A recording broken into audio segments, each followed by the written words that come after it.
26వ అధ్యాయము. ఈ విశ్వమునందు కనిపించే ప్రతి వస్తువు కేవలం భగవంతుని మాయచే సృష్టింపబడినది. ఈ వస్తువులు నిజముగా ఉండి ఉండలేదు. నిజంగా ఉండున్నది ఒకటే, అదే భగవంతుడు. చీకటిలో తాడును గాని దండమును గాని చూచి పామనుకున్నట్లు ప్రపంచంలో కనిపించే వస్తువు బాహ్యమునకు అగుబడినట్లు కనిపించును, కానీ అంతర్గతంగా ఉన్న సత్యమును తెలుసుకొనలేము. సద్గురువే మన బుద్ధి అనే అక్షులను తెరిపించి వస్తువులను సరిగా చూచున్నట్లు చేయును. మనకు అగుబడినది నిజస్వరూపం కాదని గ్రహించదము. కాబట్టి సద్గురుని అసలైన దృష్టిని కలుగు చేయమని ప్రార్థించుగాక. అదే సత్య దృష్టి. ఆంతరంగిక పూజ. హేమంత్ పంత్ మనకు ఒక కొత్త రకం పూజా విధానమును బోధించుతున్నారు. సద్గురుని పాదములు కడుగుట, ఆనంద బాష్పములనే వేడి నీళ్లను ఉపయోగించుకుదము గాక. స్వచ్ఛమైన ప్రేమయైన చందనమును వారి శరీరమునకు పూసుదము గాక. దృఢ విశ్వాసమును వస్త్రంచే వారి శరీరమును కప్పెదము గాక. అష్ట సాత్విక భావములనడి 8 తామర పుష్పములు సమర్పించదము గాక. ఏకాగ్ర చిత్తమును అనే ఫలమును సమర్పించదము గాక. భావమను బొక్క వారి శిరముపై చల్లి భక్తి అనే ములత్రాడును కట్టెదము గాక. మన శిరస్సును వారి బొటన వ్రేలపై నుంచుదము గాక. సద్గురుని ఈ ప్రకారముగా నగలతో అలంకరించి మన సర్వస్వమును వారికి సమర్పించుదుము గాక. అట్టి ఆనందకరమైన పూజ చేసిన పిమ్మట ఇట్లు ప్రార్థించుదుము గాక. మా మనస్సును అంతర్ముఖము చేయుము, దానిని లోపల వైపు పోవునట్లు చేయుము.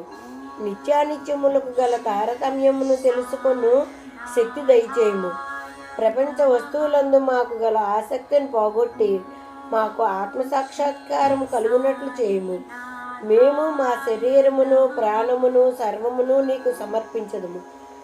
సుఖ దుఃఖానుభవములు కలుగుకుంటున్నట్లు మా నేత్రములు నీవిగా చేయుము. మా శరీరమును మనసును నీ స్వాధీనమందు ఉంచుకొను. నీ ఇష్టం వచ్చినట్లు చేయుము.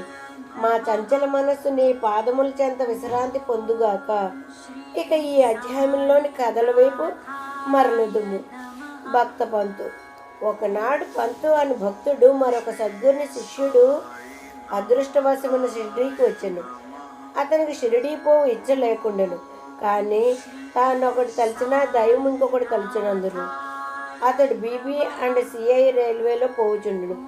అందులో అనేకులు స్నేహితులు బంధువులు కలిసిరి. వారందరూ షిరిడీకి పోవచుండ్రి. వారందరూ తమ వెంట రమ్మని కోరగా అతడు వారిని కాదనలేకుండాను. వారు బొంబాయిలో దిగిరి. పంతు విరార్లో దిగును. అతడు తన గురువును దర్శించి షిరిడీ పోవుటకు అనుమతిని పొంది ఖర్చుల నిమిత్తము డబ్బును కూర్చుకుని అందరితో కలిసి షిరిడీకి వచ్చును. అందరూ ఉదయమే షిరిడీ చేరి 11 గంటలకు మసీదుకు పోయేది.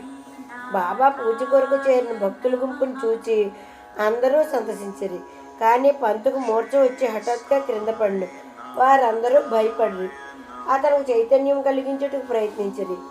అతని ముఖంపై నీళ్లు చల్లగా బాబా కటాక్షముఖంచే అతనికి తెలివి వచ్చను. నిద్రలించి లేచిన వాని వల్లే లేచి కూర్చుండెను. సర్వజ్ఞుడగు బాబా అతడు ఇంకొక గురువు తాలూకు శిష్యుడని గ్రహించి నిర్భయముగా నుండుమని ధైర్యం చెప్పుచు తన గురువునందే భక్తి నిలిచినట్లు ఈ క్రింది విధముగా పలికెను. ఏమైనాను కానిండు, పట్టు విడువురాదు. నీ గురుని అందే ఆశ్రయం నిలుపుము. ఎల్లప్పుడూ నిలకడుగా నుండుము. ఎప్పుడూ వారి ధ్యానమునందే మునిగి ఉండుము. పంతు ఈ మాటల యొక్క ప్రాముఖ్యమును గ్రహించను. ఈ విధముగా తన సద్గురువుని జ్ఞప్తికి తెచ్చుకొనెను. అతడు తన జీవితంలో బాబా చేసిన ఈ మేలును ఎప్పటికీ మరువలేదు. హరిశ్చంద్ర పితలే. బొంబాయిలో హరిశ్చంద్ర పితలే ఒక అతను ఉండెను. అతనికి మూర్ఛ రోగంతో బాధపడుచున్న కొడుకొకడు కలడు. ఇంగ్లీష్ మందులను ఆయుర్వేద మందులను కూడా వాడాను, కానీ జబ్బు కుదరలేదు. కావున యోగులు పాదములపై పడుట ఒక్కటే సాధనం మిగిలిను. 15వ అధ్యాయం నందు చక్కని కీర్తనచే దాసగను బాబా కీర్తిని బొంబాయి ప్రెసిడెన్సీలో వెల్లడి చేసినని తెలుసుకుంటుంది. 1910లో పితలే అట్టి కథలు కొన్నిటిని వినెను. వాని నుండి ఇతరులు చెప్పిన దాని నుండి బాబా దాని దృష్టి చేతను స్పర్శ చేతను బాగు కానట్టు జబ్బులను బాగు చేయునని గ్రహించను. సాయిబాబాను చూచుటకు మనసులో కోరిక పుట్టెను. సర్వ విధములా సన్నాహమై బహుమానములు వెంట తీసుకుని పండ్ల బొట్టలను పట్టుకుని భార్యాబిడ్డలతో షిర్డీకి వచ్చును. అతడు మసీదుకు పోయెను. బాబాకు సాష్టాంగ నమస్కారం చేసును. తన రోగి కొడుకును బాబా పాదములపై వేచును. బాబా ఆ బిడ్డ వైపు చూడగానే ఒక వింత జరిగెను. పిల్లవాడు వెంటనే కండ్లు గిర్రని తిప్పి చైతన్యం తప్పి నేలపై పడెను. అతని నోట చొంగ కారెను. అతని శరీరం చెమట పట్టెను. అతడు చచ్చిన వాని వల్లే పడి ఉండెను. దీనిని చూసిన తల్లిదండ్రులు మిక్కిలి భయపడి అటువంటి మూర్ఛలు వచ్చుచుండెను. కానీ ఈ మూర్ఛ చాలాసేపటి వరకు ఉండెను. తల్లి కంటినీరు వరదలుగా కారుచుండెను. ఆమె ఏడ్చుట మొదలెడెను. ఆమె స్థుతి దొంగల నుండి తప్పించుకొనవలనని ఒక గృహంలోనికి పరిగెత్తగా ఆ గృహము ఆమె తలపై పడినట్లు పులికి భయపడి పారిపోయి కషాయవాని చేతిలో పడిన ఆవు వలె ఎండచే బాధపడి చెట్టు నీడకు పోగా అది బాటసారిపై పడినట్లు లేదా భక్తుడు దేవాలయమునకు పోగా అది వానిపై కూలినట్లు ఉండెను ఆమె పరిస్థితి. ఆమె ఇట్లు ఏడ్చుచుండగా బాబా ఆమెను ఇట్లు ఓదార్చను.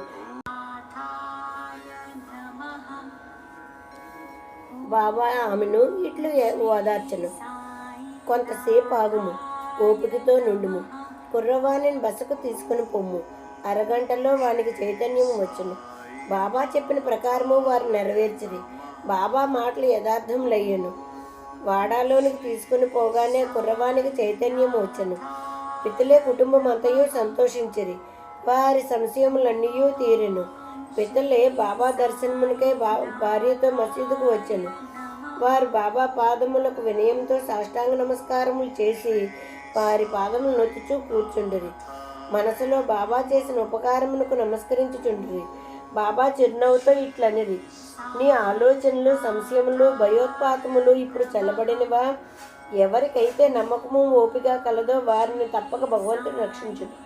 పితలే ధనికుడు, మర్యాద గలవాడు. అతడు అందరికీ అపరిమితముగా మిఠాయి పంచిపెట్టెను. బాబాకు చక్కని పండ్లను తాంబూలమును ఇచ్చెను. పితలే భార్య సాత్వికురాలు.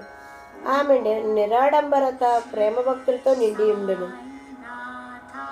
ఆమె స్తంభమునకు దగ్గరగా కూర్చుని బాబా వైపు దృష్టి నిగిర్చి కండ్ల నుండి ఆనంద బాష్పములు రాల్చుచుండెను. ఆమె స్నేహ ప్రేమ భావములను చూసి బాబా మిక్కిలి సంతృష్టి చెందెను. దేవుని వల్ల యోగీశ్వరులు కూడా తమ భక్తులపై ఆధారపడెదరు. ఏ భక్తుడు హృదయపూర్వకంగాను మనఃపూర్వకంగాను పూజించి శరణు వేడునో వానికే భగవంతుడు తోడ్పడును. వారు కొద్ది రోజులు బాబా వద్ద సుఖముగా ఉన్న పిమ్మట ఇంటికి పోవ నిశ్చయించి బాబా దర్శనంకై మసీదుకు వచ్చిరి. బాబా వారికి ఊదీ ప్రసాదం ఇచ్చి ఆశీర్వదించను. పితలేని దగ్గరికి పిలిచి ఇట్లెనెను, బాపు, అంతకుముందు 2 రూపాయలు ఇచ్చి ఉంటివి, ఇప్పుడు 3 రూపాయలు ఇచ్చుచున్నాను. వీనిని మీ పూజా మందిరంలో పెట్టుకుని పూజింపు, నీవు మేలు పొందదు. పితలే వీనిని ప్రసాదంగా అంగీకరించను. బాబాకు సాష్టాంగ నమస్కారములు చేసి ఆశీర్వచనములకై ప్రార్థించను. ఇదే తాను షిరిడీ పోవడం మొదటిసారి కనుక అంతకుముందు 2 రూపాయలు ఇచ్చిన బాబా మాటలు అర్థము గ్రహింపలేకుండాను. దీనికి ఈ విషయం తెలుసుకున్న వలన అతడు ఎంతయో కుతూహలపడెను. కానీ బాబా ఊరకొనెను. స్వగ్రహమునకు పోయి తన ముదుసలి తల్లికి ఈ వృత్తాంతం అంతయూ చెప్పి, బాబా అంతకుముందు 2 రూపాయలు ఇచ్చినను, అది ఏమని తల్లిని అడిగను. ఆమె తన పుత్రునితో ఇట్లనెను, నీ కొడుకుతో నీవు ఇప్పుడు షిరిడీకి పోయినట్లు మీ తండ్రి నిన్ను తీసుకుని అక్కలకోట గారు మహారాజు వద్దకు పోయెను. ఆ మహారాజు కూడా సిద్ధపురుషుడు, పూర్ణయోగి, సర్వజ్ఞుడు, దయాళువు. మీ తండ్రి నిర్మలమైన భక్తుడు కనుక ఆయన పూజను స్వామి ఆమోదించిరి. వారు మీ తండ్రికి 2 రూపాయలు ఇచ్చి మందిరములో పెట్టి పూజింపమనిరి. మీ తండ్రి గారు చనిపోయే వరకు వాటిని పూజించుచుండ్రి. అటు పిమ్మట పూజ ఆగిపోయింది. రూపాయలు పోయినవి. కొన్ని సంవత్సరాల పిమ్మట రూపాయల సంగతి పూర్తిగా మరిచితిమి. నీవు అదృష్టవంతుడు అగుడిచే అక్కల్కోట్కర్ మహారాజు శ్రీ సాయి రూపంలో కనిపించి నీ కర్తవ్యంను జ్ఞప్తికి తెచ్చి నీ కష్టములను తప్పింపచూచుచున్నారు. కాబట్టి ఇక మీదటి జాగ్రత్తగా నుండుము. సంశయములన్నీ దురాలోచనలను విడుము. మీ తాత ముత్తాతల ఆచారం ప్రకారము నడువుము. సత్ప్రవర్తనను అవలంబింపుము. కుటుంబ దైవములను పూజింపుము. రూపాయలను పూజింపుము. వాని విలువను గ్రహించి వాటిని శ్రద్ధగా పూజించి మహాత్ముల ఆశీర్వచనం దొరికినందుకు గర్వించుము. శ్రీ సాయి నీలో ఉన్న భక్తిని మేలుకొల్పినారు. నీ మేలు కొరకు దానిని అభివృద్ధి చేసుకొనుము. తల్లి మాటలు విని పితులే మిక్కిలి సంతోషించును.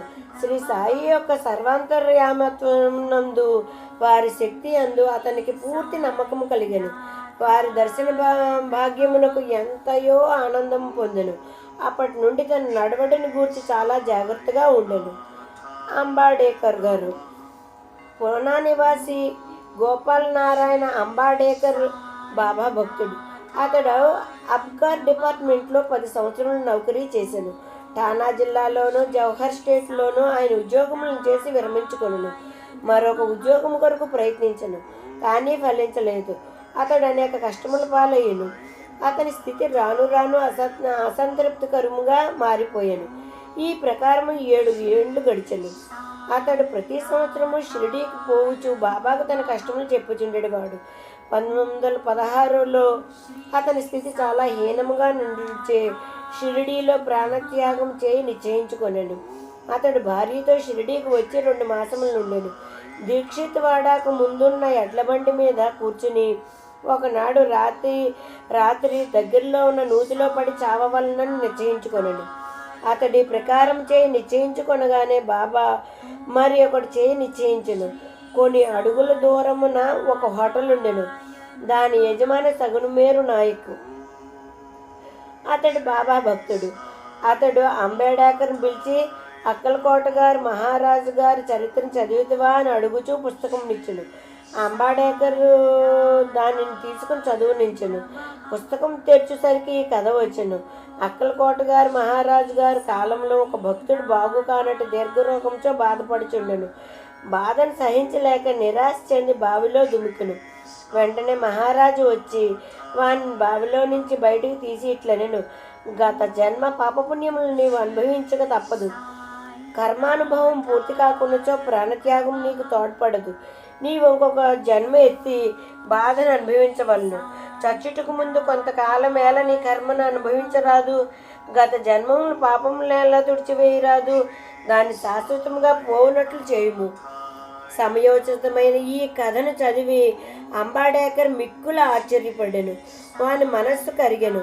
బాబా సలహా ఈ ప్రకారముగా లభించినచో అతను చచ్చియే ఉండును. బాబా సర్వజ్యోతును దయాళత్వమును చూచి అంబేడ్కర్కు బాబా యందు నమ్మకం బలపడి అతని భక్తి దృఢమయ్యాను. అతని తండ్రి అక్కలకోట గారు మహారాజు గారి భక్తుడు కావున కొడుకు కూడా తండ్రి వల్లే భక్తుడు కావాలని బాబా కోరిక. అతడు బాబా ఆశీర్వచనం పొందెను. వాని శ్రేయస్సు వృద్ధి పొందెను. జ్యోతిష్యం చదివి అందులో ప్రావీణ్యం సంపాదించి దాని ద్వారా తన పరిస్థితి బాగు చేసుకొనెను. కావలసినంత ధనం సంపాదించుకొనగలిగాను. మిగతా శేష జీవితం అంతయు సుఖముగా గడికెను. 26వ అధ్యాయము సంపూర్ణము. రాజాదిరాజ యోగిరాజ పరబ్రహ్మ శ్రీ సచిదానంద సద్గురు సాయినాథ్ महाराज की जय. गुरुदेव दत्त को जय. द्वारका माई की जय.